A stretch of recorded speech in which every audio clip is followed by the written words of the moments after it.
कोई बहस नहीं चाहिए। उसका स्वर इतना कठोर था कि मेरी आंखों से आंसू छलक पड़े। मैं बुदबुदाई, इतनी जल्दी गुस्सा क्यों हो जाती हो? और फिर पाँव पटकते हुए अपने कमरे की ओर बढ़ गई। कमरे में पहुंचकर दरवाज़ा बंद किया, लेकिन भीतर का सन्नाटा और अजनबीपन मुझे डरा रहा था। हर चीज़ नई थी, हर कोना अनजान था, और सबसे बड़ी बात, मैं बिल्कुल अकेली थी। दिल धक धक धक धक कर रहा था, जैसे किसी अनहोनी का डर सता रहा हो। धीरे धीरे मैं कमरे से निकली और कांपते कदमों से ऊपर की सीढ़ियां चढ़ने लगी। मेरा मन कह रहा था कि विकास के कमरे में जाकर उससे बात करूं, शायद वहां थोड़ी राहत मिले। जब मैं उसके कमरे तक पहुंची और दरवाज़ा हल्के से धक्का देकर खोला, तो भीतर का नज़ारा देखकर मेरी सांसें थम गईं। कमरा मानो किसी सपनों की दुनिया जैसा था। हर कोने में ताज़े फूलों की लड़ियाँ सजी हुई थी। हल्की हल्की सुगंध पूरे कमरे में फैली थी। छत पर चमकती छोटी छोटी लाइटें किसी तारों की तरह टिमटिमा रही थी। कमरे की सजावट इतनी खूबसूरत थी कि मेरे कदम वहीं जम गए। मैंने सोचा, ये सब किसके लिए और क्यों? अगर विकास मुझसे इतना दूर रहना चाहता है तो इस कमरे को इतने प्यार और लगन से सजाने का मतलब क्या है? मेरे भीतर सवालों का तूफान उमड़ रहा।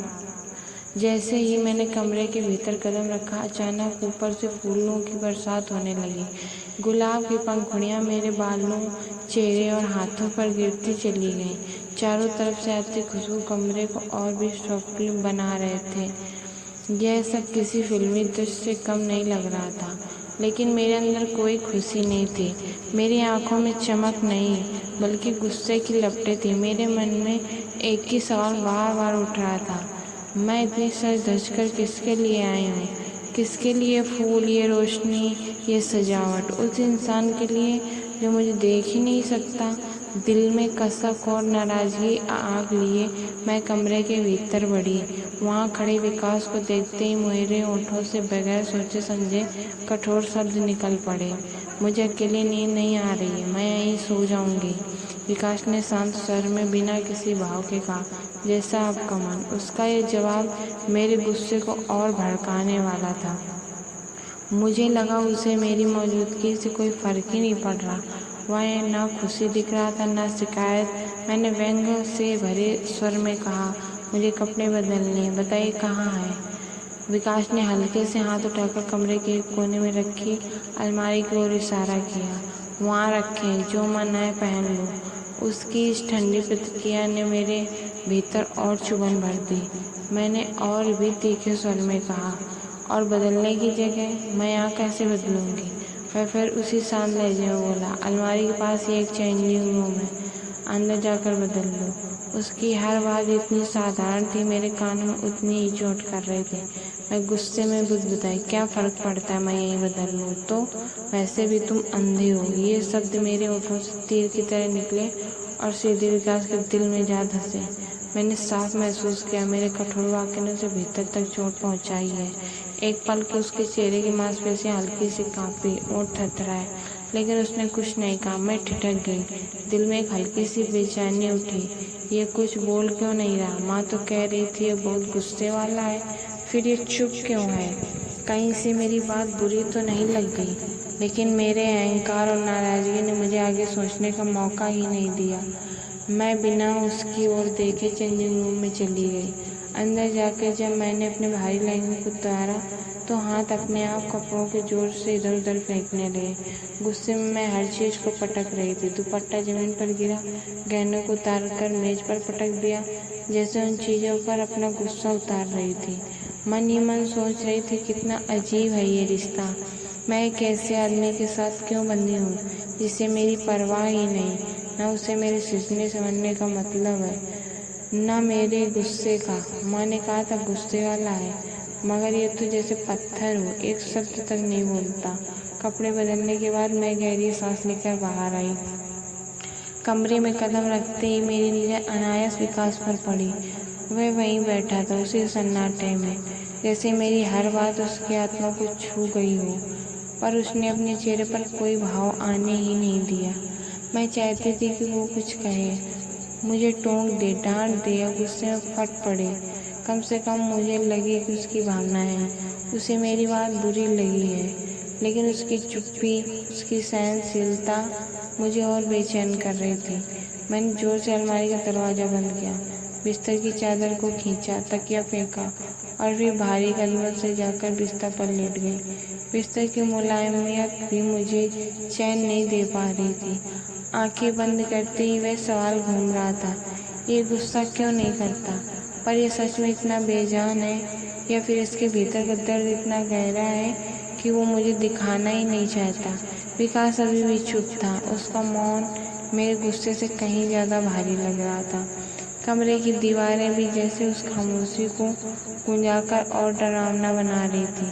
मैं करवट बदलकर आंखें बंद करने की कोशिश करने लगी, लेकिन भीतर का तूफान रुक ही नहीं रहा था।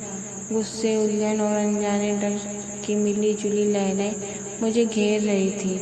उस रात का सन्नाटा मेरे लिए किसी कैद खाने से कम नहीं था। अगली सुबह का उजाला धीरे धीरे कमरे में फैल रहा था, लेकिन मेरे दिल में अभी भी कल रात की घुटन और गुस्से की हलचल थी। आंखें खोलते ही मुझे याद आया कमरे में अकेली रात बिताना, विकास की चुप्पी और मेरी नाराजगी। हर चीज़ एक साथ दिमाग में घूम रही थी। मैं बिस्तर से उठकर खिड़की की ओर चली गई। बाहर से ताज़ी हवा अंदर आ रही थी, लेकिन भीतर का सन्नाटा मुझे चैन नहीं दे रहा था। मैंने अपने हाथों से चेहरे को थपथपाया और खुद से कहा, वैशाली शांत हो जाओ। शायद उसे भी पता नहीं कि कैसे मेरी भावनाएं समझी जाएं। विकास का कमरा नीचे था। मुझे याद आया कल रात जब मैं अपने कमरे में आई थी, तब उसने कुछ नहीं कहा। उसकी चुप्पी मुझे पहले डराती थी, फिर गुस्सा दिलाती थी, लेकिन अब कुछ अलग महसूस हो रहा था। एक अजीब सा खिंचाव, जैसे उसके भीतर कुछ टूटता हुआ दर्द छुपा है जो उसे बोलने नहीं देता। मैंने अपने मन में ठान लिया कि आज धीरे धीरे उसकी दुनिया को समझने की कोशिश करूंगी। डर और गुस्से को थोड़ा पीछे रखकर मैं नीचे चली गई। जब मैं कमरे के दरवाजे पर पहुंची तो देखा विकास खिड़की के पास खड़ा बाहर की ओर देख रहा था।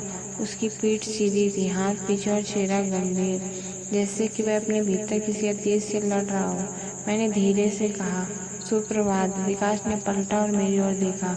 उसकी आंखों में कुछ अजीब सा शांत गुस्सा और भीतर दबा दर्द दोनों झलक रहे थे। उसने फिर हल्का सर हिलाया और बोला, सुप्रभात। तुम सोई अच्छी तरह?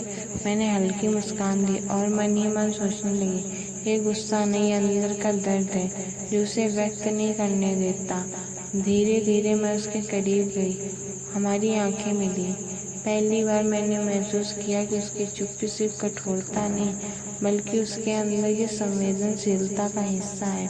जैसे कि उसने अपनी पूरी जिंदगी किसी भरोसे को व्यक्त करने के डर में जिया हो।